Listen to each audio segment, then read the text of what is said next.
हम बात करते हैं कुछ पीरियोडिक टेबल में कुछ इंपॉर्टेंट टॉपिक्स की, ठीक है, जिसमें आपका पिछला वाला टेस्ट एटॉमिक रेडियस तक था।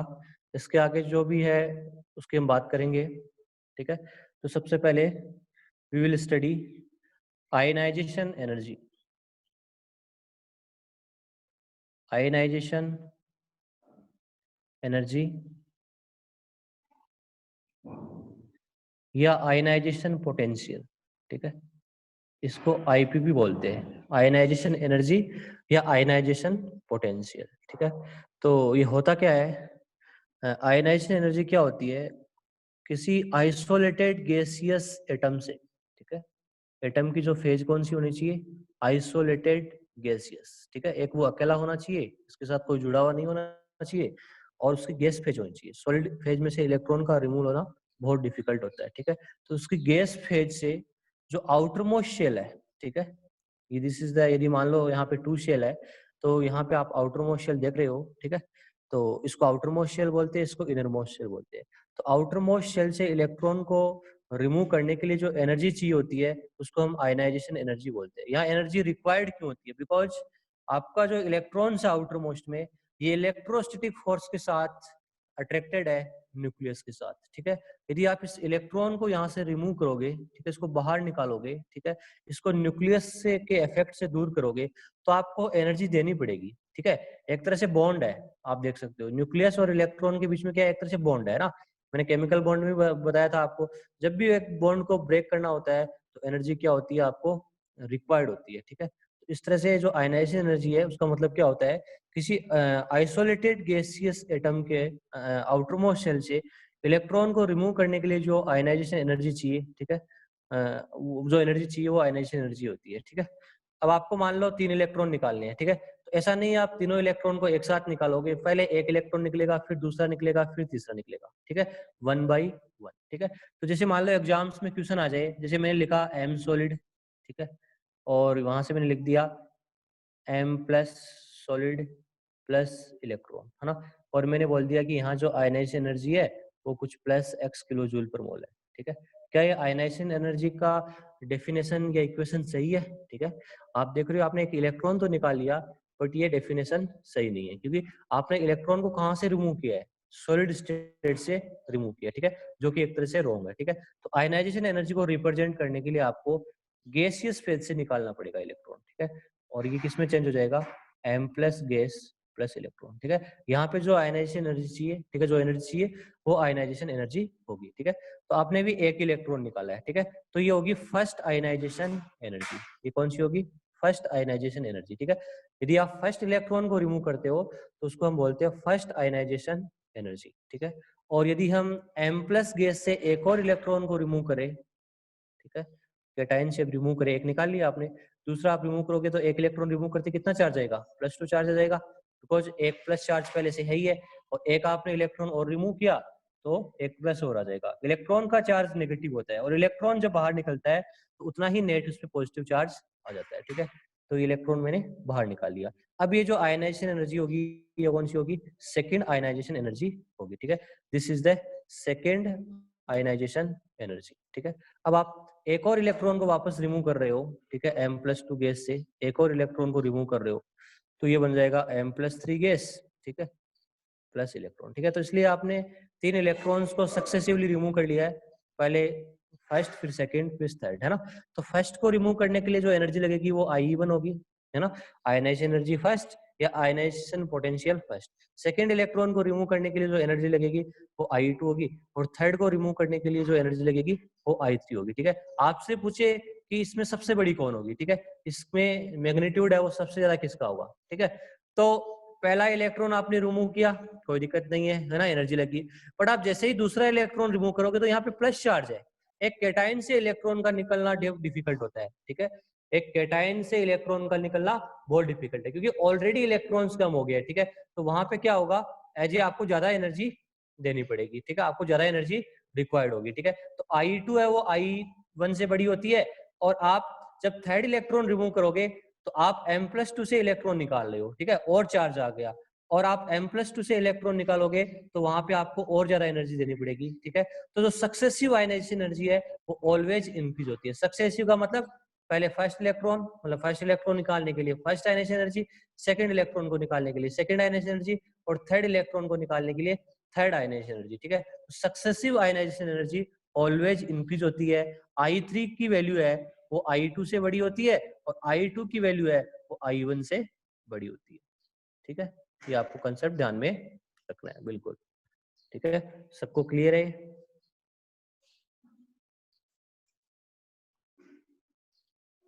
सक्सेसिव आयनाइजेशन एनर्जी ऑलवेज बढ़ती है, ठीक है, क्योंकि एक बार एक इलेक्ट्रॉन को एक बार निकालने के बाद उसमें पॉजिटिव चार्ज आता है, और उससे आप दोबारा निकालोगे तो आपको एनर्जी की रिक्वायरमेंट है वो ज्यादा होगी, ठीक है। तो इसका आप ध्यान रखना। ओके, अब हम बात करते हैं कि आयनाइजेशन एनर्जी कौन कौन से फैक्टर्स पे डिपेंड करती है, ठीक है। तो सबसे पहला फैक्टर है जेड इफेक्टिव के ऊपर, ठीक है, जिसको हम इफेक्टिव न्यूक्लियर चार्ज भी बोल सकते हैं, ठीक है।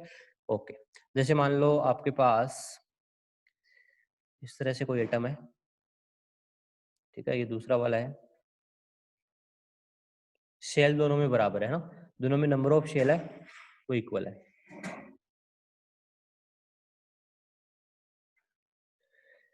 ज्योति का आयनाइजेशन एनर्जी क्या होती है? किसी गैसियस आइसोलेटेड गैसियस एटम से के आउटर मोस्ट शेल से इलेक्ट्रॉन को निकालने के लिए या रिमूव करने के लिए जो एनर्जी की रिक्वायरमेंट होती है वो आयनाइजेशन एनर्जी होती है, ठीक है। डेफिनेशन तो आपने पढ़ी होगी, आपको पीरियड टेबल में कुछ पढ़ाया होगा और क्या, ठीक है। तो देखो मान लो यहाँ भी आउटर मोस्ट इलेक्ट्रॉन को निकालना है मुझे, ठीक है। मैं बाकी इलेक्ट्रॉन्स नहीं दिखा रहा, ठीक है, समझाने के लिए एक इलेक्ट्रॉन दिखा रहा हूँ, ठीक है। यहाँ पे न्यूक्लियर चार्ज है जस्ट मान लो प्लस 8 है ना, और यहाँ पे न्यूक्लियर चार्ज है प्लस 9 ठीक है। तो जितना ज्यादा न्यूक्लियर चार्ज होगा, ठीक है, जो आउटर मोस्ट इलेक्ट्रॉन है वो न्यूक्लियस के साथ टाइटली अट्रैक्टेड होगा, ठीक है। हाँ यस, आउटर मोस्ट सेल से निकालना होता है electron, because outermost shell से इलेक्ट्रॉन निकालोगे तभी वो जल्दी रिमूव होगा, क्योंकि अंदर वाले जो इनर मोस्ट सेल के इलेक्ट्रॉन है वो तो क्या हो गए, मतलब एक तरह से न्यूक्लियस के साथ टाइटली अट्रैक्टेड है। चंद्रशेखर स्टेबिलिटी के बारे में बात करेंगे, ठीक है, डोंट वरी, अभी आप जस्ट जो जो मैं पढ़ा रहा हूँ उसको ध्यान दो, ठीक है। न्यूक्लियर चार्ज है, ठीक है, वो जितना ज्यादा होगा, ठीक है, मतलब न्यूक्लियस में चार्ज जितना ज्यादा होगा, आउटर मोस्ट इलेक्ट्रॉन है वो उतना ही टाइटली अट्रैक्टेड होगा, ठीक है। देखो आप इस इलेक्ट्रॉन को रिमूव करोगे तो आपको ज्यादा एनर्जी देनी पड़ेगी, क्योंकि ये +9 प्रोटॉन से अट्रैक्टेड है, यहाँ पे 9 प्रोटॉन से इलेक्ट्रॉन अट्रैक्टेड है, और ये 8 प्रोटॉन से इलेक्ट्रॉन अट्रैक्टेड है, ठीक है। तो जितना ज्यादा न्यूक्लियर चार्ज होगा आयनाइजेशन एनर्जी उतनी ज्यादा होगी, ठीक है। तो हम कह सकते हैं कि जो आयनाइजेशन एनर्जी होती है वो डायरेक्टली प्रोपोर्शनल होती है जेड इफेक्टिव के, इफेक्टिव न्यूक्लियर चार्ज के डायरेक्टली प्रोपोर्शनल होती है, ठीक है। पहला कंसेप्ट आ गया। दूसरी बात करते हैं हम साइज पे, कि आयनाइजेशन एनर्जी साइज पे कैसे डिपेंड करती है, ठीक है।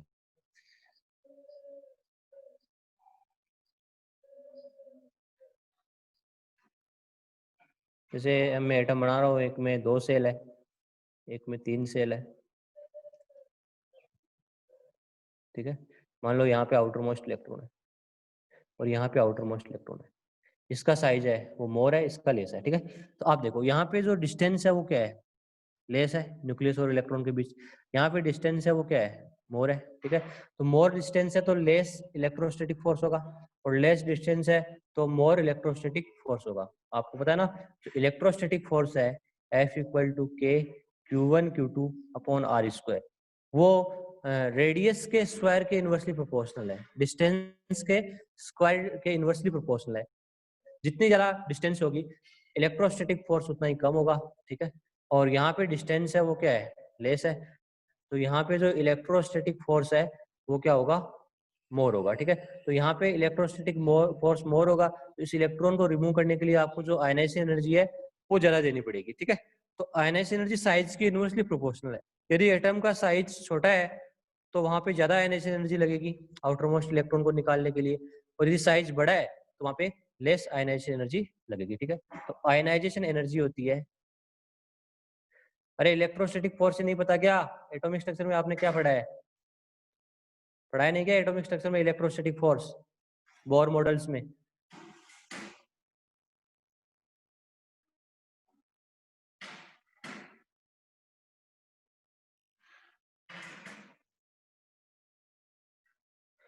तो देखो आयनाइजेशन एनर्जी की बात करें हम, ठीक है, तो आयनाइजेशन एनर्जी जो साइज है उसके क्या होगी, इनवर्सली प्रोपोर्शनल होगी, ठीक है।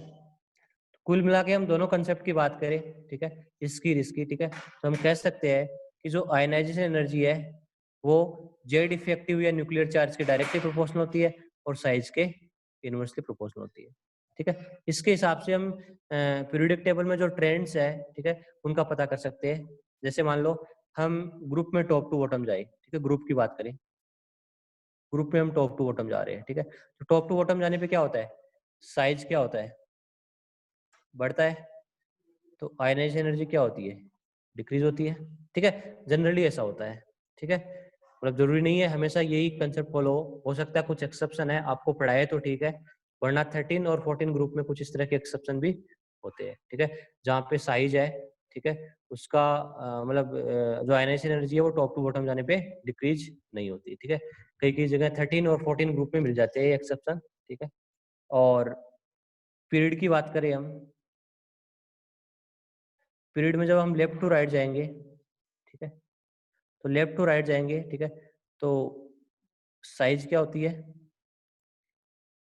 डिक्रीज होती है, ठीक है, तो आयनाइजेशन एनर्जी क्या होगी, इंक्रीज होगी, है ना। साइज डिक्रीज क्यों होती है, क्योंकि जो न्यूक्लियर चार्ज है वो बढ़ता है, ठीक है, तो पीरियड में आप लेफ्ट टू राइट जाओगे तो आयनाइजेशन एनर्जी क्या होती है, इंक्रीज होती है।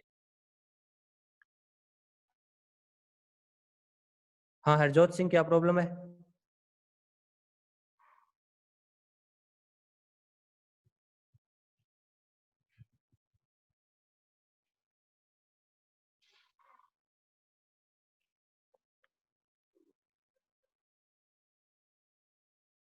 हाँ हरजोत सिंह बोलो।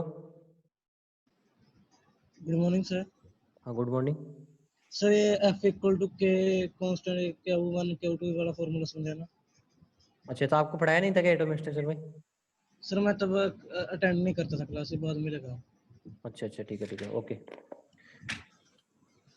देखो मान लो दो चार्ज Q1 और Q2 है, वो r डिस्टेंस पे है, ठीक है, रखे हुए r डिस्टेंस पे, ठीक है, तो इनके बीच में फोर्स लगता है, इलेक्ट्रोस्टैटिक फोर्स, ठीक है, उसकी नेचर रिपल्सिव नेचर की भी हो सकती है और अट्रैक्टिव नेचर भी हो सकती है, ठीक है, यदि दोनों एक जैसे चार्ज है, ठीक है, तो रिपल्सन होगा, है ना, और दोनों अपोजिट है तो यहाँ पे अट्रैक्शन होगा, ऐसा कुछ आपने प्रीवियस क्लासेज में पढ़ा होगा 10th क्लास में, ठीक है। यस। अब मान लो ये फोर्स है वो डायरेक्टली प्रोपोर्शनल होता है चार्जेस के, ठीक है, जितना ज्यादा Q1 और Q2 होंगे उनके डायरेक्टली प्रोपोर्शनल होगा, ठीक है, Q1 और Q2 के मल्टीप्लाई के डायरेक्टली प्रोपोर्शनल होगा, जितना ज्यादा चार्जेस होगा अट्रैक्शन फोर्स उतना ज्यादा होगा, एग्री करते हो इस बात से, यस सर। है ना, जितना ज्यादा चार्ज रखोगे आप यहाँ पे +2 -2 रखोगे तो और ज्यादा अट्रैक्ट करेंगे एक दूसरे को, ठीक है, तो चार्जेस की वैल्यू बढ़ती है तो फोर्स बढ़ेगा। अब आप डिस्टेंस की बात करो, इस चार्जेस को दूर ले जाओगे तो फोर्स क्या हो जाएगा, कम, पास कम लाओगे तो फोर्स क्या होगा, ज्यादा, तो जो फोर्स है वो जो डिस्टेंस है उसके स्क्वायर के इनवर्सली प्रोपोर्शनल होता है, ठीक है, ओके। तो इन दोनों से हम ये फॉर्मूला निकाल लेंगे। अब इन दोनों से देखो, F is directly proportional to Q1 Q2 upon और स्क्वायर, ठीक है, ये आ गया ना, और इस कांस्टेंट को हटाने के लिए आप के लगा दो, ठीक है, कोई सॉरी प्रोपोर्शनलिटी को हटाने के लिए आप के कांस्टेंट यूज कर सकते हो, ठीक है, तो ये आपका फोर्स का फॉर्मूला आ गया। चार्जेस जितने ज्यादा होंगे अट्रैक्शन फोर्स उतना ज्यादा होगा, और डिस्टेंस जितनी ज्यादा होगी, ठीक है, फोर्स उतना ही क्या होगा, कम होगा। क्लियर है। Yes sir, thank you sir. Okay.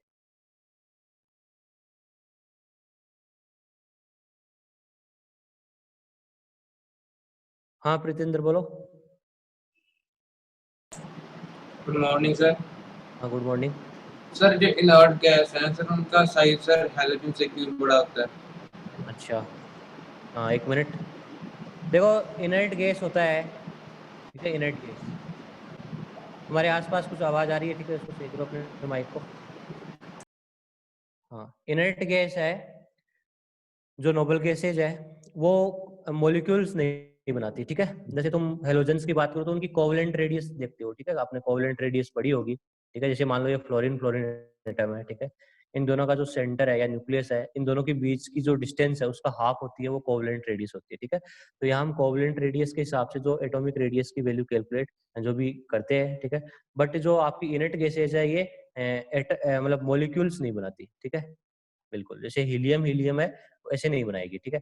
तो ये क्या रहेगी, दूर दूर रहेगी, ठीक है। तो उनकी जो रेडियस है, ठीक है, वो कोवलेंट रेडियस ना लाके मतलब वांडरवाल रेडियस ली जाती है, ठीक है। वांडरवाल रेडियस में क्या होता है, ठीक है, दो एटम्स है, ठीक है, वो जब दूर दूर हो, ठीक है, तो उनके बीच की जो डिस्टेंस है, ठीक है, जैसे मान लो इसका जो सेंटर है, ठीक है, इसका जो सेंटर है ना, क्योंकि ये कंपाउंड इसलिए नहीं बनाती, ये मॉलिक्यूल इसलिए नहीं बनाती क्योंकि उनमें रिपल्सन ज्यादा होता है, ठीक है। हीलियम हीलियम मॉलिक्यूल पास नहीं आ सकते, ठीक है, कभी बॉन्ड नहीं बना सकते, ठीक है, क्योंकि इलेक्ट्रॉन्स की जो नंबर है वो ज्यादा होने के कारण, फुलफिल्ड होने के कारण इनमें रिपल्सिव फोर्स काम करते हैं, वो पास नहीं हो पाती, ठीक है। इसके कारण जो वंडरवाल रेडियस होती है वो यहाँ से लेके यहाँ के बीच की जो डिस्टेंस है, ठीक है, इन दोनों के बीच की, इसकी हाफ कैलकुलेट की जाती है, ठीक है। और ये जो डिस्टेंस है ये क्या होती है, मोर होती है, ठीक है, आपके कोवलेंट रेडियस से ज्यादा आ जाती है। आप ऐसे भी समझ सकते हो, ठीक है। जिनोन मैक्स कंपाउंड, ये बिल्कुल सही है, जिनोन कंपाउंड बनाती है, बट जिनोन ऐसे तो नहीं बनाती ना Xc2 बना लेगी, ठीक है। जिनोन फ्लोरीन के साथ कंपाउंड बनाती है, बट वो मॉलिक्यूल नहीं बनाती, ठीक है। मतलब जिनोन फ्लोरीन के साथ और ऑक्सीजन के साथ कुछ कंपाउंड बनाती है, इट्स ट्रू, बट जिनोन है वो मॉलिक्यूल्स नहीं बना सकती, ठीक है। या आप ऐसे समझ सकते हो क्योंकि नोबल गैस में जो नंबर ऑफ इलेक्ट्रॉन्स है, ठीक है, वो फुलफिल्ड होने के कारण, जो भी नोबल गैस है वो फुलफिल्ड होती है, ठीक है। और फुलफिल्ड होने के कारण वहां पे क्या हो जाता है, जो शिल्डिंग इफेक्ट होता है ना, जो शिल्डिंग पावर होती है वो बढ़ जाती है, ठीक है, इलेक्ट्रॉन्स की, ठीक है। क्योंकि जैसे आपने नियोन को उठा के देखा तो उसके सारे शेल भरे हुए हैं, ठीक है। तो जो शिल्डिंग पावर होती है वो बढ़ जाती है और रिपल्सिव फोर्स ज्यादा डोमिनेट करने के कारण उनकी जो रेडियस हो वो बढ़ जाती है, ठीक है। ये रीजन है इसका, ठीक है। एक तो आप वांडरवाल रेडियस के हिसाब से आंसर दे सकते हो, क्योंकि वांडरवाल रेडियस जो भी आप देखोगे वो जनरली कोवलेंट रेडियस से काफी बड़ी होती है। या आप नोबल गैस में जो फुलफिल्ड इलेक्ट्रॉन्स होने के कारण उनकी जो शिल्डिंग पावर है, शिल्डिंग पावर क्या है, एक तरह से रिपल्सिव फोर्स है, ठीक है। और रिपल्सिव फोर्स बढ़ने के कारण जो साइज होती है वो बढ़ जाती है। प्रीतेंद्र सिंह,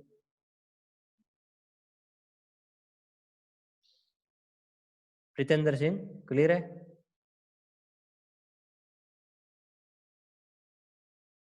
हाँ इंद्र, इंद्र बोलो। क्लियर है सर। हाँ ये बोलो।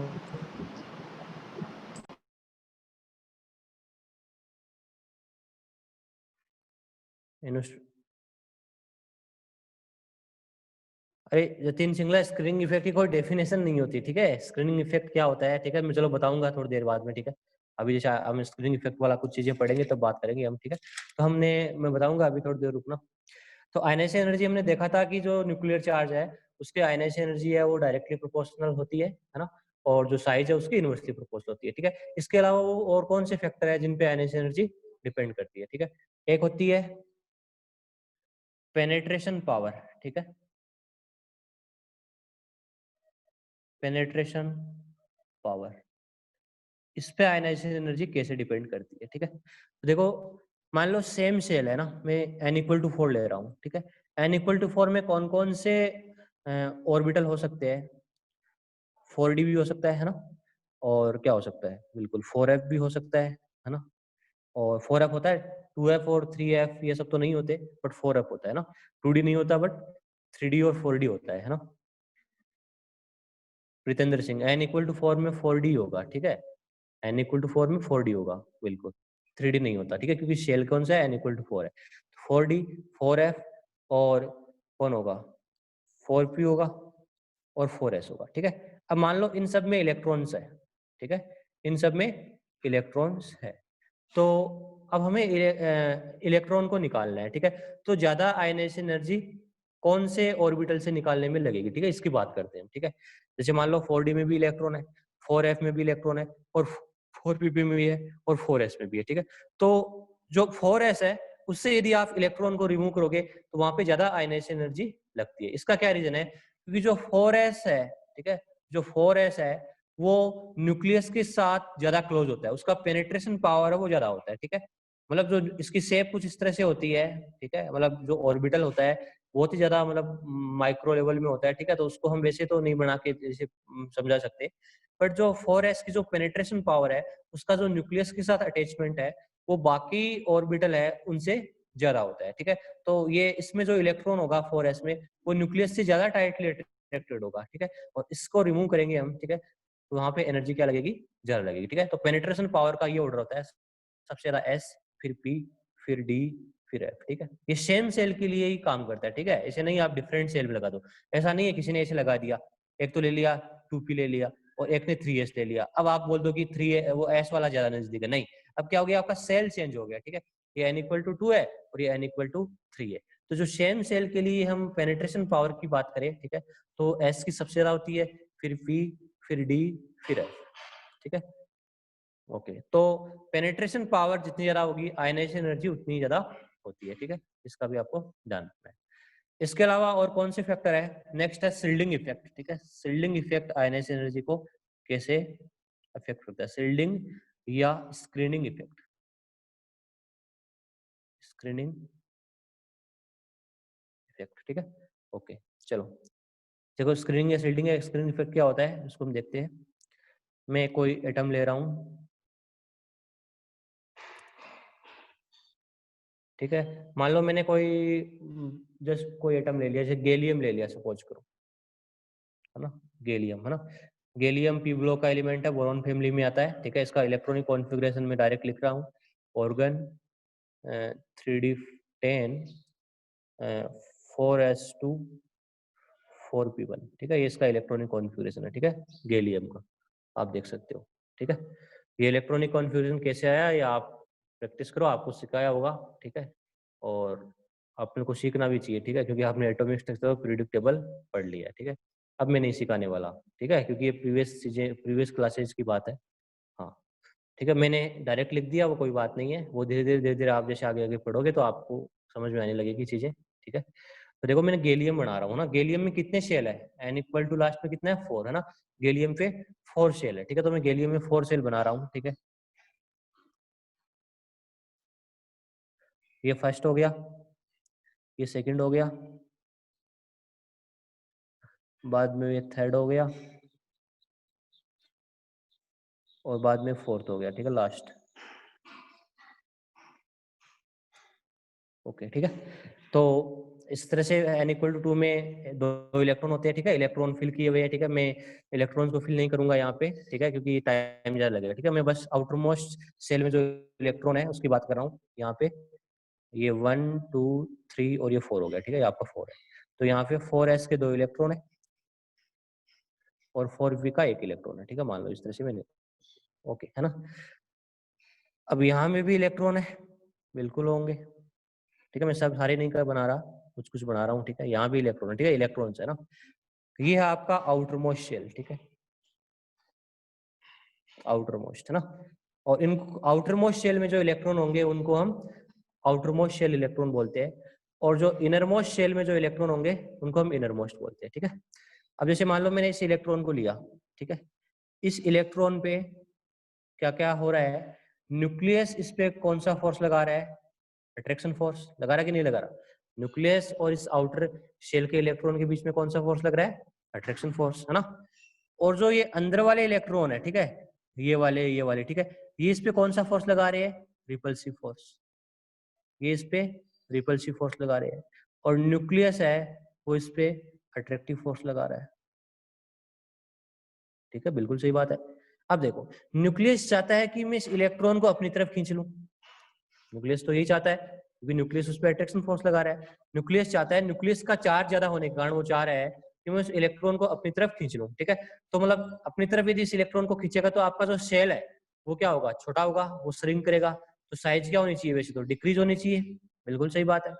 बट ये जो इनर मोस्ट में इलेक्ट्रॉन्स है, ठीक है, ये आप ये इलेक्ट्रॉन्स देख रहे हो, ये सारे ये चाह रहे हैं कि इस इलेक्ट्रॉन को अंदर नहीं आने दे, है ना, ये रिपल्सिव फोर्स लगा रहे हैं क्योंकि इलेक्ट्रॉन इलेक्ट्रॉन का जो चार्ज है वो क्या है, सेम है। तो सेम चार्ज में क्या होगा, रिपल्सन फोर्स लगेगा। ये इलेक्ट्रॉन चाह रहे हैं कि मैं इसको बाहर की तरफ फेंकूं, ठीक है। तो दोनों में कंपटीशन हो रहा है, ठीक है, बिल्कुल कंपटीशन हो रहा है। और कंपटीशन कौन जीतेगा वो डिपेंड करता है कि आपके इनर मोस्ट के इलेक्ट्रॉन है वो कौन से ऑर्बिटल में है, ठीक है। वो इस बात से डिसाइड होता है कि आपके जो इनर मोस्ट के इलेक्ट्रॉन्स है वो कौन से ऑर्बिटल में है, ठीक है। तो इनर मोस्ट वाले इलेक्ट्रॉन्स है वो आउटर मोस्ट इलेक्ट्रॉन की क्या करते हैं, स्क्रीनिंग करते हैं, शील्डिंग करते हैं, उसकी प्रोटेक्शन करते हैं, ठीक है। स्क्रीनिंग शील्डिंग प्रोटेक्शन का मीनिंग एक ही है। जो आपके इनर मोस्ट वाले इलेक्ट्रॉन्स है वो आउटर मोस्ट इलेक्ट्रॉन्स की क्या करते हैं, शील्डिंग करते हैं, ठीक है। तो अब देखो शील्डिंग मान लो पावरफुल हुई, ठीक है, शील्डिंग मान लो पावरफुल हुई, अच्छे से शील्डिंग की, ठीक है, या इफेक्टिव शील्डिंग की, ठीक है, पावरफुल शील्डिंग है, तो पावरफुल शील्डिंग का मतलब क्या है, आपके जो इनर मोस्ट के इलेक्ट्रॉन्स है वो इस इलेक्ट्रॉन पे बहुत ज्यादा रिपल्सिव फोर्स लगा रहे हैं, ठीक है ना, और इतना लगा रहे हैं कि आपका जो न्यूक्लियस वाला जो अट्रैक्शन फोर्स है वो इसके सामने कुछ ज्यादा नहीं है, ठीक है। मतलब शील्डिंग पावरफुल का मतलब क्या है कि जो ये इलेक्ट्रॉन है वो न्यूक्लियस से ज्यादा टाइटली अट्रैक्ट नहीं हो रहा, रिपल्सन फोर्स ज्यादा लग रहा है, ठीक है। तो शील्डिंग पावरफुल होगी तो अट्रैक्शन फोर्स क्या होगा, न्यूक्लियस के साथ लेस होगा, बिल्कुल, है ना। शील्डिंग पावरफुल होगी तो रिपल्सन फोर्स ज्यादा होगा इनर मोस्ट इलेक्ट्रॉन्स का, ठीक है। तो अट्रैक्शन फोर्स क्या होगा, लेस। शील्डिंग पावरफुल है तो जो अट्रैक्शन फोर्स है वो क्या करेगा, डिक्रीज करेगा। और यदि अट्रैक्शन फोर्स डिक्रीज करता है तो साइज क्या होगी, इंक्रीज ही होगी, बिल्कुल। यदि आउटर मोस्ट इलेक्ट्रॉन ज्यादा टाइटली अट्रैक्ट नहीं हो रहा है तो फिर साइज क्या होगी, इंक्रीज होगी। आपका सेल तो क्या होना चाहिए, बड़ा होना चाहिए, ठीक है। तो यदि शील्डिंग पावरफुल होती है तो अट्रैक्शन फोर्स क्या होता है, डिक्रीज, और साइज क्या होती है, बढ़ती है ना। और यदि साइज बढ़ती है तो आयनाइजेशन एनर्जी क्या होगी, डिक्रीज होगी। इस बात से क्लियर आप, यदि साइज बढ़ती है तो आयनाइजेशन एनर्जी क्या होती है, डिक्रीज करती है ना, बिल्कुल। दूसरा केस ले, मान लो आपके जो इनर मोस्ट के इलेक्ट्रॉन्स है वो उसको पावरफुल शील्डिंग नहीं कर रहे, है ना, पुअर शील्डिंग कर रहे हैं, ठीक है। यदि पुअर शील्डिंग करते हैं, ठीक है, मैं यहाँ लिख रहा हूँ, यदि पुअर शील्डिंग करते हैं तो न्यूक्लियस है वो इनर मोस्ट जो आउटर मोस्ट इलेक्ट्रॉन को ज्यादा अट्रैक्ट करेगा, ठीक है। तो यहाँ पे अट्रैक्शन फोर्स है, अट्रैक्शन फोर्स है वो बढ़ेगा। तो अट्रैक्शन फोर्स बढ़ने से साइज क्या करेगा, डिक्रीज करेगा। और यदि साइज डिक्रीज करता है तो आयनाइजेशन एनर्जी क्या होती है, इंक्रीज होती है, ठीक है। तो इसलिए हम कह सकते हैं यहाँ से कि जो आयनाइजेशन एनर्जी है वो स्क्रीनिंग पावर के इनवर्सली प्रोपोर्शनल होती है, शील्डिंग या स्क्रीनिंग के इनवर्सली प्रोपोर्शनल होती है, ठीक है। क्योंकि शील्डिंग पुअर हुई, ठीक है, इनर्ट गैस में स्क्रीनिंग इफेक्ट ज्यादा होता है, ठीक है। इनर्ट गैस में स्क्रीनिंग या जो रिपल्सिव फोर्स है वो ज्यादा होते हैं, इसी कारण साइज बढ़ता है, ठीक है। तो यदि शील्डिंग पावरफुल हुई, ठीक है, तो आयनाइजेशन एनर्जी क्या होगी, आपकी लेस होगी, ठीक है। तो इस तरह से इनवर्सली प्रोपोर्शनल होती है। हाँ, ये समझ आ गया, ये कौन, जतिन सिंगला, मैंने स्क्रीनिंग इफेक्ट समझाया, क्लियर है।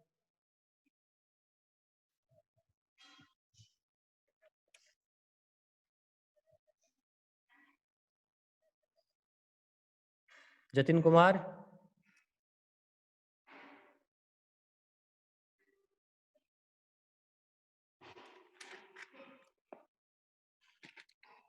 ठीक है। तो स्क्रीनिंग पावरफुल किसकी होती है, पुअर किसकी होती है, ये भी हम बात करते हैं, ठीक है, कि कौन से ऑर्बिटल में इलेक्ट्रॉन होंगे तो पावरफुल स्क्रीनिंग होगी और कौन से में पुअर होगी, ठीक है। सबसे पावरफुल स्क्रीनिंग होती है एस ऑर्बिटल की, ठीक है। एस ऑर्बिटल की सबसे पावरफुल स्क्रीनिंग होती है क्योंकि ये न्यूक्लियस के ज्यादा नजदीक रहता है, ठीक है। तो जो आपका आउटर मोस्ट इलेक्ट्रॉन है उसको ज्यादा अच्छे से बचाएगा, ठीक है। एस, फिर पी, फिर डी, फिर एफ, ठीक है। एस और पी दोनों की शील्डिंग एक तरह से हम पावरफुल शील्डिंग मानते हैं, और डी एंड एफ की हम पुअर शील्डिंग मानते हैं, ठीक है। सबसे पुअर तो डी एफ की होती है, पुअर शील्डिंग मानते हैं, ओके, ठीक है। इस तरह से ये शील्डिंग का ऑर्डर होगा, है ना। और आपने एक चीज पढ़ी होगी, लेंथेनॉइड कॉन्ट्रैक्शन और रेक्टिनॉइड कॉन्ट्रैक्शन पढ़ा होगा। लेंथेनॉइड कॉन्ट्रैक्शन क्यों होता है, क्योंकि जो इनरमोस्ट में 4f के इलेक्ट्रॉन आ जाते हैं, ठीक है। 4f की शील्डिंग क्या होती है, पूर होती है, तभी वो कॉन्ट्रैक्शन काम करता है। और एक्टिनॉइड्स में 5f में इलेक्ट्रॉन आते हैं, ठीक है, तो एक्टिनॉइड्स में भी कॉन्ट्रैक्शन होता है, ठीक है। आपसे पूछे कि लेंथेनॉइड कॉन्ट्रैक्शन और एक्टिनॉइड कॉन्ट्रैक्शन में ज्यादा पावरफुल कौन सा होता है, ज्यादा साइज को डिक्रीज कौन करता है, तो आपका आंसर क्या होगा, कोई बता सकता है। लेंथेनॉइड और एक्टिनॉइड कॉन्ट्रैक्शन में ज्यादा पावरफुल कौन सा होता है,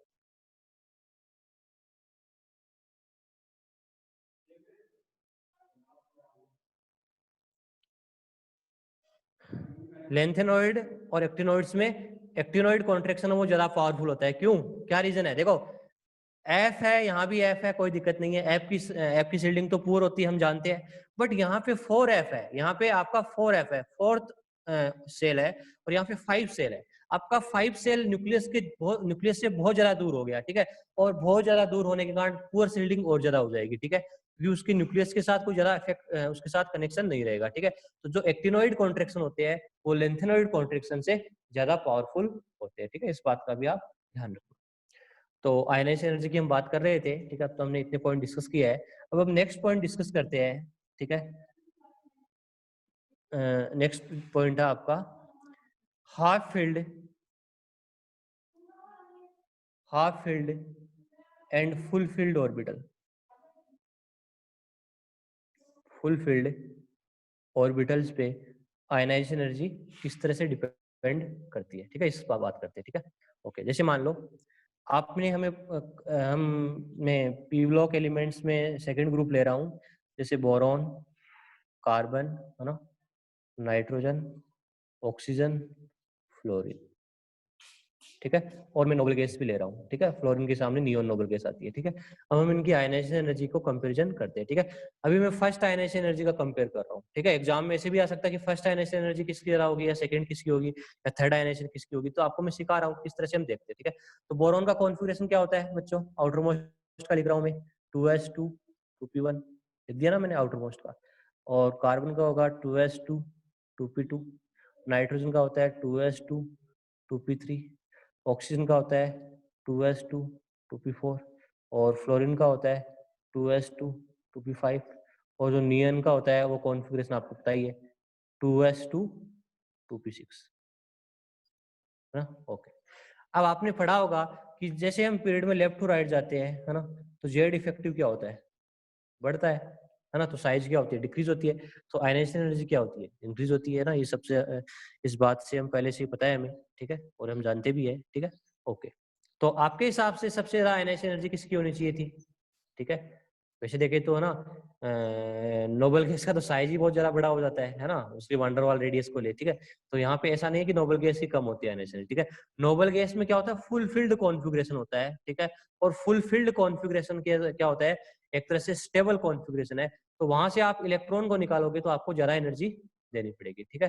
तो जो नियोन है, ठीक है, इसकी जो आयनाइजेशन एनर्जी है वो सबसे ज्यादा होगी, ठीक है, इस बात से हमें पता ही है, ठीक है। तो हम नियोन को एक बार छोड़ देते हैं क्योंकि इसकी जो सबसे ज्यादा है, ठीक है, इसमें कोई दिक्कत नहीं है।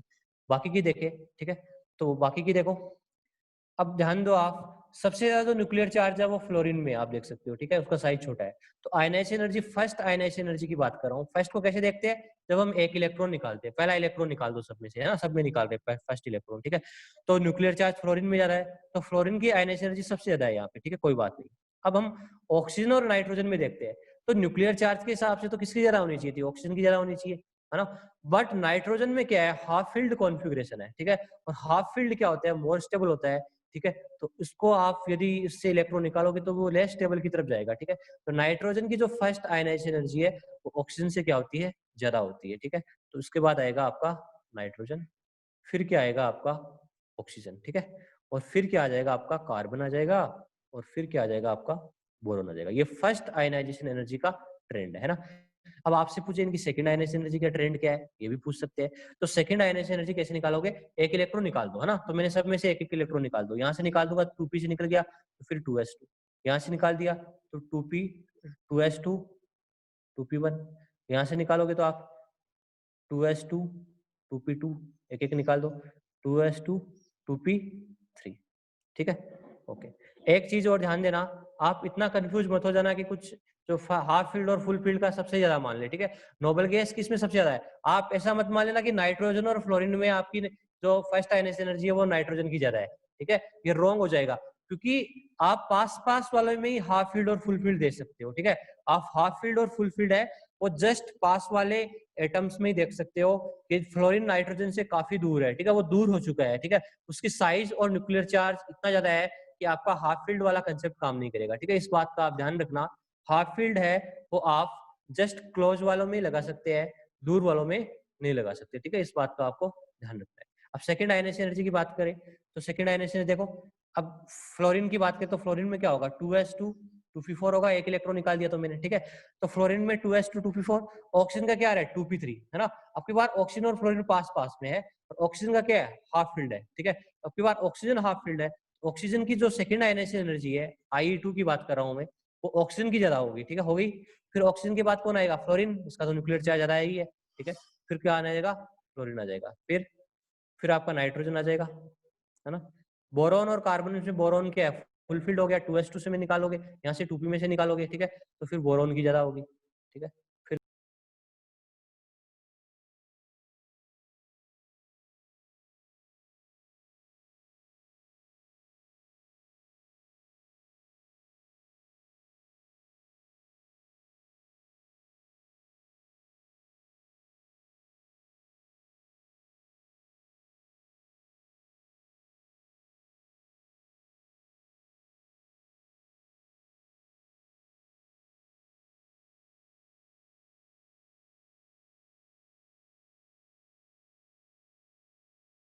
I2 का ऑर्डर है, ठीक है। तो इस तरह से आप ऑर्डर को है वो इस तरह से आप देख सकते हो, ठीक है।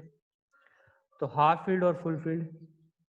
सेकेंड आयनाइजेशन एनर्जी में देखो, सेकेंड को समझने के लिए आपको क्या करना है, एक एक इलेक्ट्रॉन निकाल देना है, ठीक है। मतलब आप सेकेंड तभी देखो ना तो आप फर्स्ट आयनाइजेशन एनर्जी पूरी कंप्लीट कर चुके हो, ठीक है। हमने एक एक इलेक्ट्रॉन निकाल दिया है फर्स्ट में, तो अब सेकंड में क्या होगा, अब एक और इलेक्ट्रॉन निकालना है यहाँ से 2s2 से में निकालना है, 2s2 2p1 में से निकालना है, 2s2 2p2 में से निकालना है, 2s2 2p3 में से निकालना है, 2s2 2p4 में से निकालना है, ठीक है। तो आप देखो फ्लोरीन का न्यूक्लियर चार्ज ज्यादा है, इस बात से एग्री है, बट फ्लोरीन और ऑक्सीजन जस्ट पास पास में है, और ऑक्सीजन का क्या है, हाफ फील्ड है, ठीक है, हाफ फील्ड है। तो ऑक्सीजन की जो सेकंड आयनाइजेशन एनर्जी आप देख सकते हो, 2p में 3 इलेक्ट्रॉन होने के कारण ऑक्सीजन की क्या होती है, ज्यादा होती है, ठीक है। फिर आपका आ जाएगा फ्लोरीन, फिर कौन आ जाएगा आपका नाइट्रोजन, फिर कौन हो जाएगा आपका बोरोन है, यहाँ पे फुल फील्ड है ना, कार्बन और बोरोन में देखे तो वैसे कार्बन की ज्यादा होनी चाहिए, ठीक है, बट कार्बन और बोरोन जस्ट पास पास में है, तो यहाँ हाफ फील्ड और फुल फील्ड का चक्कर लग जाता है, ठीक है। हाँ हरजोत सिंह बोलो। सर यही समझना था जो भी आपने समझाया है। ये तूने पहले पीरियोडिक टेबल पढ़ा है कभी, यस सर। हेमंत सर ने पढ़ाया आपको? Yes sir. हाँ इसमें बोलो क्या समझना है, I1 समझ में आ गया, first ionisation yes. Energy. Second में क्या है, सेकंड आपको देखने के लिए आप एक इलेक्ट्रॉन ऑलरेडी निकाल दो, ठीक है। मैंने बोरॉन में से एक इलेक्ट्रॉन निकाल दिया, क्योंकि एक इलेक्ट्रॉन तो मैं ऑलरेडी निकाल चुका ना, अभी मुझे दूसरा इलेक्ट्रॉन निकालना है, इस बात से एग्री करते हो? Yes sir. तो मैंने यहाँ से 2p1 में से एक इलेक्ट्रॉन निकाल दिया, 2s2 हो गया, 2p2 से Yes. निकाल दिया एक, तो ये हो गया, ठीक है, फिर ये हो गया, फिर ये हो गया, फिर फ्लोरीन ये हो गया, है ना। अब देखो तुम ionisation energy left to right जाने पे इंक्रीज होती है, इस बात से कोई दिक्कत नहीं है, बट यदि हाफ फील्ड और फुल फील्ड है जस्ट पास में, तो हाफ फील्ड वाले की या फुल फील्ड वाले की ज्यादा होती है। यहाँ पे देखो ऑक्सीजन और फ्लोरीन में से वैसे तो फ्लोरीन की ज्यादा होनी चाहिए न्यूक्लियर चार्ज के हिसाब से, बट ऑक्सीजन है वो क्या है, हाफ फील्ड है, और हाफ फील्ड क्या होते हैं, स्टेबल है, और स्टेबल से आप इलेक्ट्रॉन को रिमूव करोगे तो आपको ज्यादा एनर्जी देनी पड़ेगी। इस बात से एग्री करते हो कि ऑक्सीजन की सेकंड एनर्जी फ्लोरीन से ज्यादा है? Yes sir. है ना। उसके बाद आप देख लो ऑक्सीजन की होगी, फिर फ्लोरीन की, फिर नाइट्रोजन की होगी, क्योंकि नाइट्रोजन में अभी कोई हाफ फील्ड नहीं है, ठीक है, तो 2p2 ही है ना। फिर किसकी हो जाएगी, कार्बन और बोरॉन में देखो, बोरॉन क्या है आपका, s ऑर्बिटल फुल फील्ड है, और कार्बन में 2p1 से इलेक्ट्रॉन निकालना है, ठीक है, तो ये तो हाफ फील्ड और फुल फील्ड है नहीं, तो ये है, तो बोरॉन की ज्यादा होगी देन कार्बन से। Okay sir.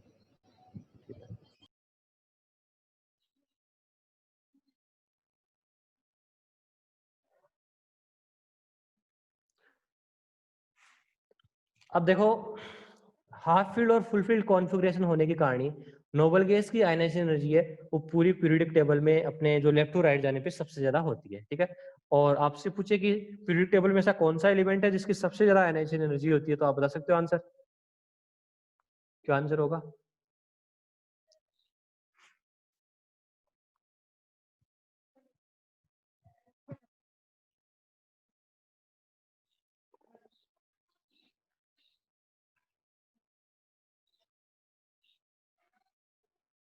हाँ आदित्य बोलो, क्या डाउट है? Good morning sir. हाँ गुड मॉर्निंग। सर जो पीछे वाला पेज है जहाँ पे आपने आयनाइजेशन एनर्जी शो की थी, हाँ बिल्कुल। सर हेमंत सर बता रहे थे मतलब जो हाफ फील्ड होता है और फुल फील्ड होता है जो मोस्ट स्टेबल होते हैं, हम्म। तो सर फिर ज्यादा स्टेबल होते हैं तो इनको ज्यादा एनर्जी प्रोवाइड करनी पड़ेगी ना निकालने के लिए इनसे इलेक्ट्रॉन, ज्यादा ज्यादा एनर्जी प्रोवाइड करनी पड़ेगी ना सर फिर। बिल्कुल प्रोवाइड करनी पड़ेगी। तो फिर सर सबसे ज्यादा उसकी नहीं होगी जो सेकंड में निकालेंगे, तो सबसे ज्यादा फर्स्ट वाले की नहीं होगी जो फर्स्ट पे है वो। नहीं नहीं, ये भी तो देखना है ना, न्यूक्लियर चार्ज को भी देखना है ना, मतलब स्टेबल है वो ठीक है ना। जैसे मान लो सपोज करो दो फैक्टर है ना, जैसे एक एक्स है एक वाई है ना, ओके, इसका न्यूक्लियर चार्ज ज्यादा है तो ये आपका सबसे ज्यादा एनर्जी ले रहा है, जैसे 500 किलो जूल ले रहा है, ठीक है। इसका न्यूक्लियर चार्ज कम है, ठीक है, तो ये 300 ले रहा है। अब मान लो इसका हाफ फील्ड या फुल फील्ड कॉन्फ़िगरेशन है, तो उसके हिसाब से ये एक्स्ट्रा ले रहा है 100, ठीक है। तो कुल मिला के इन दोनों का सम करोगे आप, ठीक है, तो अभी भी ये न्यूक्लियर चार्ज वाले का ज्यादा होगा, समझ गया? Yes sir. ठीक है, इस तरह से मतलब जस्ट पास पास में, तब तो आप हाफ फील्ड और फुल फील्ड वाला आपका मतलब विन करेगा, उसको हम कंसीडर करेंगे, ठीक है। यदि जस्ट पास पास, जैसे नाइट्रोजन और ऑक्सीजन पास पास है, ठीक है, तो तेरा हाफ फील्ड और फुल फील्ड वाला सही है, कोई दिक्कत नहीं है। बट नाइट्रोजन और फ्लोरीन दूर दूर हो गए, तो फ्लोरीन का न्यूक्लियर चार्ज ज्यादा डोमिनेट करता है, ओके, समझ गए? Yes sir. हाँ, तो पीरियोडिक टेबल में सबसे ज्यादा जो आयनाइजेशन एनर्जी वो किसकी होती है, हीलियम की होती है, ठीक है, सिया गोयल, वेरी गुड, ठीक है, क्योंकि हीलियम है, नोबल गैसेज है, देखो नोबल गैसेज में कौन कौन है, हीलियम, नियोन, ठीक है, ऑर्गन, क्रिप्टॉन, ये सब है। टॉप टू बॉटम जाने पे साइज क्या होती है नोबल गैस की, बढ़ती है, ठीक है। तो आयनाइजेशन एनर्जी डिक्रीज होगी, ठीक है। तो हीलियम की सबसे ज्यादा आयनाइजेशन एनर्जी होती है, ठीक है। और सीजियम की सबसे लोवेस्ट होती है यदि आप फ्रेंसियम को कंसिडर नहीं करो तो, ठीक है। अब हम बात करते हैं, नेक्स्ट पॉइंट पे आते हैं। कई बार देखो ऐसे क्वेश्चन भी आ जाते हैं, ठीक है, इनका भी आप ध्यान देना। जैसे आपको ऐसी वैल्यू दे दी आयनाइजेशन एनर्जी की 50, ठीक है, 100, 150, फिर अचानक दे दी 5000, ठीक है। आपसे पूछे इसमें कितने वैलेंस इलेक्ट्रॉन है, ठीक है। तो वैलेंस इलेक्ट्रॉन निकालने के लिए आपको क्या करना है, ध्यान दो कहाँ पे ज्यादा जंपिंग हो रही है, ठीक है, कहाँ पे अचानक जंपिंग होगी, है ना।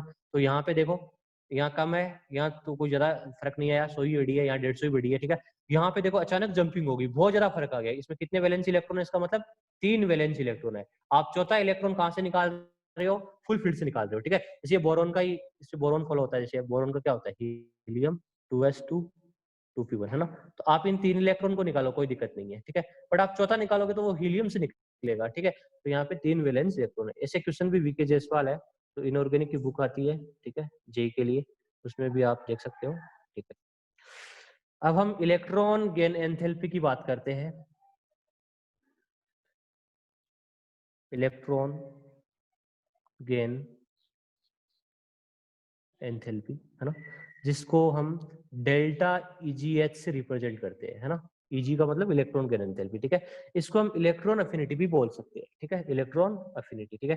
तो ये क्या होता है, ठीक है, आयनाइजेशन एनर्जी में हम इलेक्ट्रॉन को क्या कर रहे हैं, रिमूव कर रहे हैं, और इलेक्ट्रॉन गेन एंथैल्पी में हम इलेक्ट्रॉन को क्या करेंगे, ऐड करेंगे, ठीक है। जैसे मान लो हमारे पास कोई एटम है,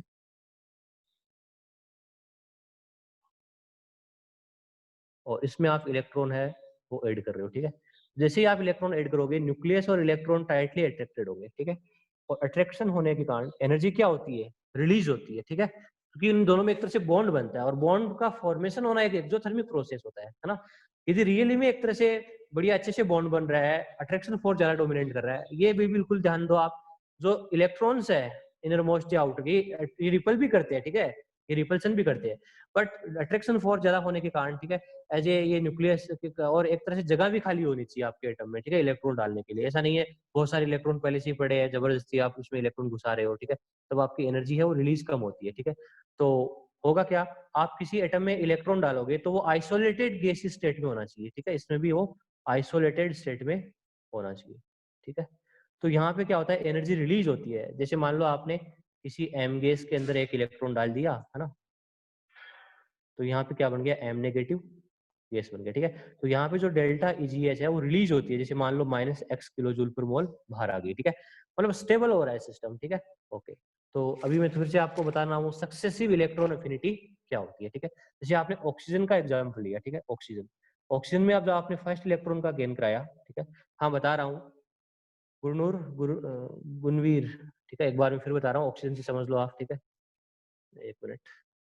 ऑक्सीजन गैस है ना, इसमें आप एक इलेक्ट्रॉन का गेन कराया, ठीक है, तो क्या होगा, क्या बनेगा, एनाइन बनेगा और नेगेटिव गैस बनेगा, ठीक है, ओके। और यहाँ पे जो एनर्जी है, ठीक है, डेल्टा EGH1, ये फर्स्ट इलेक्ट्रॉन गेन एंथैल्पी है ना। आपने एक इलेक्ट्रॉन का गेन कराया है, तो हम इसको हम फर्स्ट इलेक्ट्रॉन गेन एंथैल्पी बोलेंगे, डेल्टा EGH1, है ना। तो यहाँ पे कितनी एनर्जी रिलीज होगी, -x किलो जूल पर मोल एनर्जी रिलीज हुई, मान लो इतनी आ रही है, ठीक है। XYZ ये वैल्यू हमें पता नहीं है, तो हमने मान लिया -x हो रही है, ठीक है। अब आप सेकंड इलेक्ट्रॉन को यदि ऑक्सीजन में डालोगे, O नेगेटिव में डालोगे, है ना, तो O नेगेटिव में आप सेकंड इलेक्ट्रॉन और गेन कराओगे, ठीक है, तब O2 नेगेटिव बनेगा, ठीक है, ये बनेगा O2 नेगेटिव गैस बनेगा।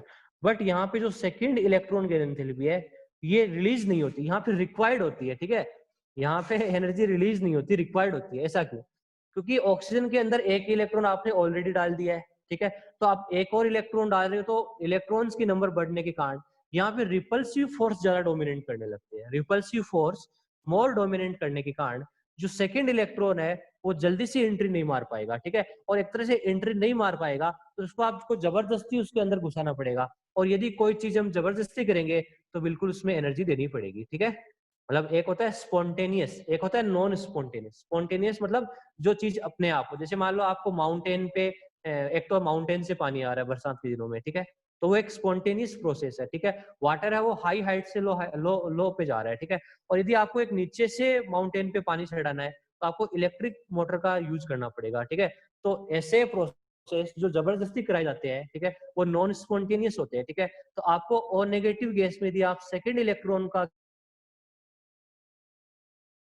तो बनेगा O2 नेगेटिव गैस, ये बिल्कुल सही है, बट आपको एनर्जी है वो इस बार क्या होगी, रिक्वायर्ड होगी, ठीक है। रिक्वायर्ड मतलब प्लस वाई किलो जूल पर मोल, ठीक है, इस तरह से प्लस में होगी, ठीक है। अब आप थर्ड इलेक्ट्रॉन डालोगे, ठीक है, O2 नेगेटिव गैस में, तो भी आपका O3 नेगेटिव गैस बनेगा, तो भी आपको एनर्जी क्या करनी पड़ेगी, रिक्वायर्ड होगी, ठीक है, आपको देनी पड़ेगी, ठीक है। तो आपसे पूछे सक्सेसिव इलेक्ट्रॉन गेन एंथैल्पी का ऑर्डर क्या होता है, ठीक है।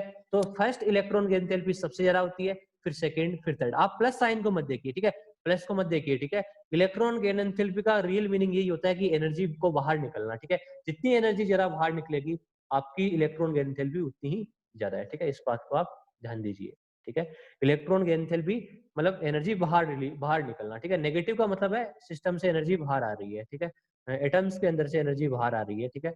तो successive electron gain enthalpy always decrease होती है, ठीक है। First electron gain enthalpy 99% negative होती है। मैं ध्यान दे रहे कुछ स्टूडेंट्स को मैं फिर से बता रहा हूँ, ठीक है।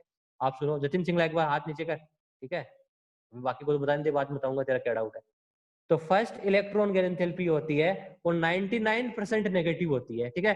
पर जो सेकंड और थर्ड इलेक्ट्रॉन गेन एंथैल्पी होती है वो ऑलवेज पॉजिटिव होती है, ठीक है। 99%, वो 1% कौन से एलिमेंट्स है जिनमें आपकी फर्स्ट इलेक्ट्रॉन गेन एंथैल्पी है वो नेगेटिव नहीं होती, वो पॉजिटिव होती है, ठीक है। वो कुछ एलिमेंट्स के नाम मैं बता रहा हूँ। एक तो नोबल गैसेस, ठीक है, एक तो नोबल गैसेस, ठीक है। इस नोबल गैस आपके पास हीलियम है ना। हीलियम का क्या कॉन्फ़िगरेशन है, 1s2। अब आप उसमें एक और इलेक्ट्रॉन डालोगे तो फिर कोई मीनिंग ही नहीं है ना। यहाँ पे तो 1s है, एक ही शेल है, ठीक है, जबरदस्ती इंटर करा रहे हो, ठीक है। इसको इलेक्ट्रॉन चाहिए नहीं, ये तो खुद ही स्टेबल है, इसको जरूरत ही नहीं है। इसका मतलब आप जबरदस्ती प्रोसेस करा रहे हो, तो आपको एनर्जी देनी पड़ेगी, बिल्कुल, है ना। यहाँ पे एनर्जी क्या होगी, देनी पड़ेगी, ठीक है।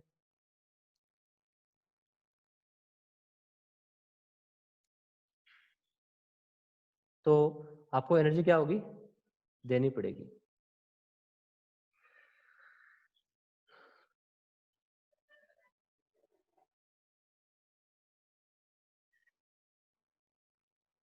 तो जो फर्स्ट, अनमोल प्रीत कौर, आपके फादर का नाम बताइए। 104, अनमोल प्रीत कौर, मैसेज कर दीजिए मेरे को। तो नोबल गैसेज है, उसकी जो इलेक्ट्रॉन गेन एंथैल्पी है, फर्स्ट इलेक्ट्रॉन गेन एंथैल्पी, वो क्या होती है, पॉजिटिव होती है। आपको एनर्जी क्या होती है इसमें, देनी पड़ती है बाहर से, ठीक है, जितनी भी नोबल गैस है। एक alkali metal, alkaline earth metal, not alkali, alkaline earth metal, alkaline earth metal, है ना। एल्कलाइन अर्थ मेटल कौन से होते हैं, सेकंड ग्रुप के, है ना, सेकंड ग्रुप के एलिमेंट होते हैं, ठीक है।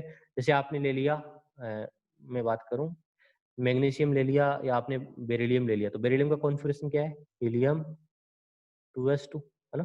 अब आप इसमें एक और इलेक्ट्रॉन डाल के जबरदस्ती कर रहे हैं इसके साथ, ठीक है, ये नहीं चाहता, ये फुलफिल्ड है, ठीक है, इसको जरूरत ही नहीं है ना। तो आपको एनर्जी क्या होगी आपकी बात, है ना, आपको बाहर से देनी पड़ेगी, ठीक है। तो यहाँ पे भी इलेक्ट्रॉन गेन एंथैल्पी वो क्या होती है, पॉजिटिव होती है, ठीक है।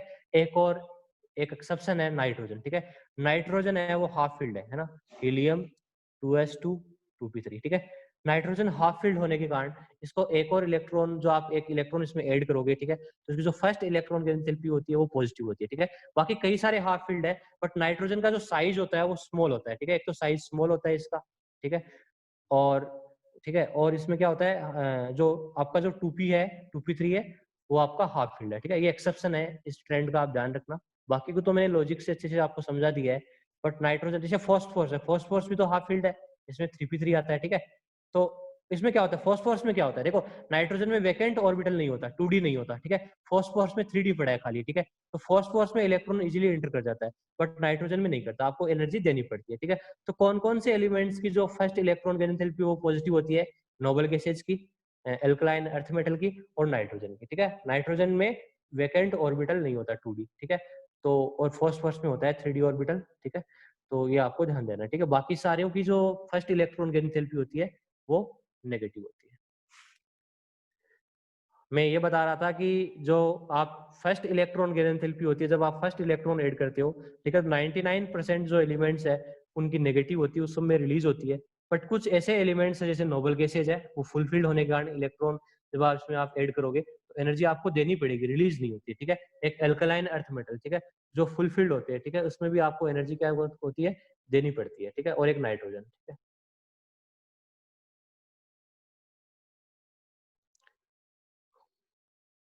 तो कुछ और भी चीजें हैं, ठीक है, जो आपको मैं डिस्कस कराता हूँ, ठीक है। जैसे जैसे आप ग्रुप में टॉप टू बॉटम जाते हो,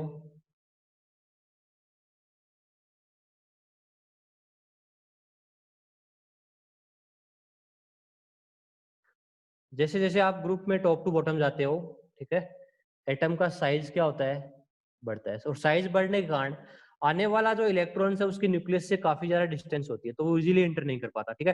तो एनर्जी क्या होती है वहां पे, कम रिलीज होती है, ठीक है। जैसे आप ग्रुप में टॉप टू बॉटम जाओगे तो जो इलेक्ट्रॉन एफिनिटी है, जो फर्स्ट इलेक्ट्रॉन गेन एंथैल्पी है, ठीक है, वो कम रिलीज होती है। जैसे मान लो आपको लिथियम के केस में मान लो -100 है, तो नीचे वाले में फिर -70 होगी, -80 होगी, ठीक है, मतलब कम होती जाती है, ठीक है। नेगेटिव को मत देखो, नेगेटिव बस यही बता रहा है कि एनर्जी रिलीज हो रही है, ठीक है। मैग्नीट्यूड 100 वाली का ज्यादा है, ठीक है।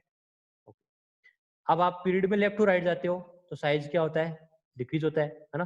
तो यहाँ पे साइज डिक्रीज होने के कारण का रीजन है कि जेड इफेक्टिव बढ़ जाता है, ठीक है। तो जेड इफेक्टिव बढ़ जाता है तो आने वाला इलेक्ट्रॉन और न्यूक्लियस है वो टाइटली अट्रैक्टेड हो जाते हैं, और एक बार टाइटली अट्रैक्टेड हो गए, ठीक है, तो वहां पे क्या होता है, बॉन्डिंग जल्दी बनने लगती है और एनर्जी क्या होती है, ज्यादा रिलीज होती है, ठीक है। आप जब लेफ्ट टू राइट जाते हो तो इलेक्ट्रॉन जो गेन एंथैल्पी है वो ज्यादा नेगेटिव होती है, ठीक है, बिल्कुल भी, है ना। और हेलोजेंस है उनकी सबसे ज्यादा नेगेटिव होती है, ठीक है, इस बात से एग्री करते हैं, ठीक है। तो गुड मॉर्निंग में किसी और को लिख रहा था, आपको लिखा गया, ठीक है, सबको, ठीक है। तो आप ध्यान दीजिए इधर, ठीक है। तो इधर इधर नॉन मेटेलिक करेक्टर बढ़ते हैं, और नॉन मेटेलिक इसलिए बढ़ते हैं क्योंकि नॉन मेटल क्या करती है, इलेक्ट्रॉन को गेन करना चाहती है, ठीक है, और गेन करके वो ज्यादा एनर्जी रिलीज करेगी, तो वो अच्छा नॉन मेटल है, ठीक है, बिल्कुल। एक और चीज मैं आपको इंपॉर्टेंट बताना चाहता हूँ, ठीक है, आपको जेई में आ सकता है क्योंकि एक्सेप्शन है वो ज्यादा आते हैं, ठीक है। पी ब्लॉक एलिमेंट्स में, पी ब्लॉक एलिमेंट्स में जो सेकेंड ग्रुप के एलिमेंट्स है, सेकेंड ग्रुप के एलिमेंट्स है, उनकी जो इलेक्ट्रॉन गेन एंथैल्पी है या इलेक्ट्रॉन एफिनिटी है वो थर्ड ग्रुप से क्या होती है, लेस होती है। थर्ड ग्रुप की क्या होती है, ज्यादा होती है। जैसे सेकंड से थर्ड मतलब थर्ड ग्रुप नहीं, सॉरी, सेकंड पीरियड है ना, ग्रुप कहाँ से आ गया, ग्रुप नहीं आएगा, पीरियड आएगा ना। पी ब्लॉक एलिमेंट्स में जो सेकेंड पीरियड के एलिमेंट्स है उनकी इलेक्ट्रॉन गेन एंथैल्पी है वो थर्ड पीरियड से क्या होती है, कम होती है। वैसे ज्यादा किसकी होनी चाहिए थी, सेकंड पीरियड वाला की होनी चाहिए थी, क्योंकि उनका साइज क्या है, छोटा है, ठीक है। तो इसका क्या रीजन है, देखो ध्यान से, ये आपने पढ़ा भी होगा, नहीं पढ़ा तो देख लो एक बार। मैं पी ब्लॉक एलिमेंट्स की बात कर रहा हूँ, boron, carbon, nitrogen, oxygen, fluorine, ठीक है। और इसके नीचे आएगा, ये सेकेंड पीरियड के है, और थर्ड में कौन से आएंगे, बोरॉन के नीचे क्या आएगा, एल्यूमिनियम, कार्बन के नीचे सिलिकॉन, इसके नीचे फॉस्फोरस, और इसके नीचे क्या आएगा, सल्फर, इसके नीचे क्या आएगा, क्लोरीन, ठीक है। तो आपको वो फ्लोरीन क्लोरीन वाला कंसेप्ट भी आ गया इसमें, है ना। क्लोरीन की जो इलेक्ट्रॉन की एंथैल्पी होती है वो ज्यादा नेगेटिव होती है देन फ्लोरीन, तो सारे इंक्लूड हो गए, ठीक है, सारे इंक्लूड हो गए ना, बिल्कुल। ऐसा क्या रीजन है कि थर्ड ग्रुप के एलिमेंट्स, थर्ड पीरियड वालों की सेकंड पीरियड से इलेक्ट्रॉन गेन एंथैल्पी वो ज्यादा नेगेटिव है, ठीक है। वैसे तो आप ग्रुप में टॉप टू बॉटम जाते हो तो जो इलेक्ट्रॉन गेन एंथैल्पी होती है वो लेस नेगेटिव होती है, बट इनकी ज्यादा होती है, ऐसा क्या, ठीक है, ऐसा रीजन। देखो मैं फ्लोरीन और क्लोरीन को ले लेता हूँ, उसके हिसाब से आप समझ लेना, ठीक है। मैं फ्लोरीन और क्लोरीन को ले रहा हूँ, ठीक है। फ्लोरीन का कॉन्फ़िगरेशन है, बस इस एग्जाम्पल को हम डिस्कस करके क्लास को खत्म करते हैं। फ्लोरीन का क्या होता है, हीलियम 2s2 2p5 है ना। और क्लोरीन का क्या होता है, नियोन 3s2 3p5, ठीक है। तो फ्लोरीन में 2 शेल है, 1 2, है ना, और क्लोरीन में कितना है, 3 शेल है,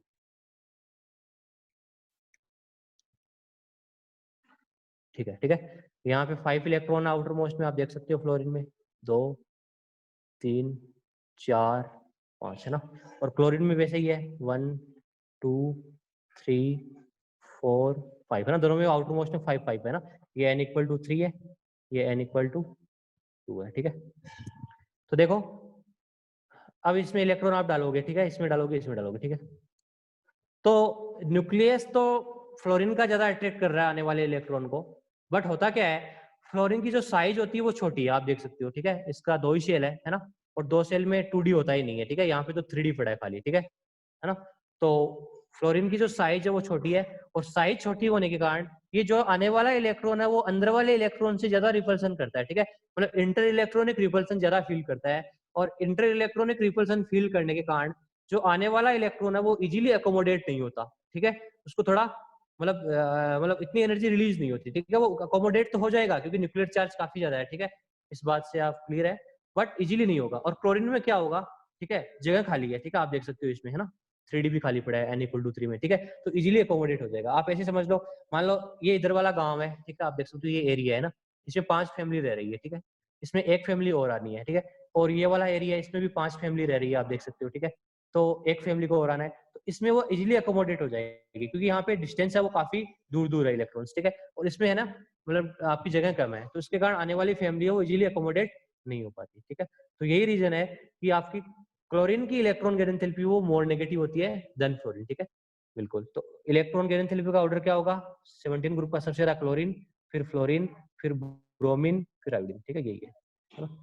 वैसे ही सारों में काम होता है, ये थिंग सेम है सब में, सेकेंड पीरियड और थर्ड पीरियड में, है ना, एक बार आप देख लो इसको, ठीक है, ये इंपॉर्टेंट चीज है।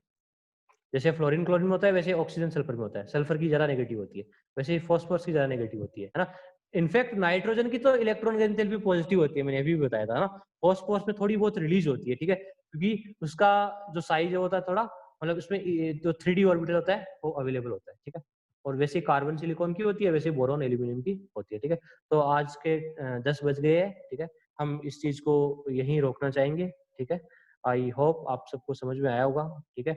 मैंने कुछ जो एक्सेप्शन है वो आपको थोड़ी ज्यादा ही बता दिए, क्योंकि ये जेई में आते हैं, ठीक है, क्योंकि जो एक्सेप्शन है उससे ज्यादा पूछे जाते हैं, ठीक है, और उनको हमने लॉजिकली एक तरह से डिस्कस भी किया है, और हमने इलेक्ट्रॉन गैर एंथैल्पी और आयनाइजेशन एनर्जी को डिटेल में डिस्कस किया है, ठीक है। तो एक बार आप जरूर पढ़िएगा, है ना, और आपको बेस्ट ऑफ लक और मंडे टेस्ट, ठीक है। हाँ हरजोत बोलो। सर जिसकी अट्रैक्शन फोर्स ज्यादा होगी उसको उसकी इलेक्ट्रॉन एंथैल्पी ज्यादा होगी। जिसका जेड इफेक्टिव ज्यादा होगा उसकी इलेक्ट्रॉन गैर एंथैल्पी ज्यादा होगी, ये बिल्कुल सही है। बट पी ब्लॉक एलिमेंट्स में जो थर्ड पीरियड के एलिमेंट है उनकी सेकंड पीरियड से ज्यादा होती है। उसका रीजन ये है कि सेकंड पीरियड के एलिमेंट्स में इंटर इलेक्ट्रॉनिक रिपल्सन है वो ज्यादा होता है। ओके सर, ठीक है, हाँ बिल्कुल। देखो क्लास में लिमिटेड टाइम था इसलिए मैं आपको ना थोड़ा फास्ट समझाया है, ठीक है, क्योंकि मैंने पीरियड टेबल आपको पढ़ाया नहीं है और आप टाइम बिल्कुल था नहीं, तो मैं इतने से एक मतलब घंटे में, वैसे आज केवल आयनाइजेशन एनर्जी करनी थी, ठीक है, मतलब वैसे मैंने 2 को पढ़ाया आपको, ठीक है। हाँ कोई किसी स्टूडेंट क्या पूछ रहा है, सर इलेक्ट्रॉन एफिनिटी की कल ज्यादा होगी गैलियम से, मतलब एल्यूमिनियम की ज्यादा होगी गैलियम से। एल्यूमिनियम का साइज होता है वो गैलियम से क्या होता है, बड़ा होता है, ठीक है। तो गैलियम और एल्यूमिनियम में एल्यूमिनियम की ज्यादा होगी, बिल्कुल एल्यूमिनियम की ज्यादा होगी, बिल्कुल ठीक है, क्योंकि गैलियम का तो आगे नीचे हम टॉप टू बॉटम जा रहे हैं ग्रुप में, ठीक है। एल्यूमिनियम गैलियम का जो साइज होता है वो छोटा होता है, बिल्कुल प्रणव अग्रवाल। तो फिर तो साइज गैलियम का छोटा होने का कारण रीडिंग फिर गैलियम की एल्यूमिनियम से भी ज्यादा होती है, ठीक है, बिल्कुल सही बात है। हाँ ठीक है, ये आपने एक्सेप्शन नहीं पढ़ा होगा। जो 13 ग्रुप एलिमेंट्स है उसमें टॉप टू बॉटम जाने पे जो साइज है वो हमेशा बढ़ता नहीं है, ठीक है। गैलियम का जो साइज होता है वो एल्यूमिनियम से क्या होता है, छोटा होता है, क्योंकि वहाँ पे डी ब्लॉक कॉन्ट्रेक्शन काम करता है। आगे कभी कोई लेक्चर आएगा तो मैं आपको जरूर बताऊंगा, ठीक है। अभी के लिए हम यहीं पे रुकते हैं, ठीक है। यस गैलियम की ज्यादा होनी चाहिए, ठीक है, साइज के अकॉर्डिंग।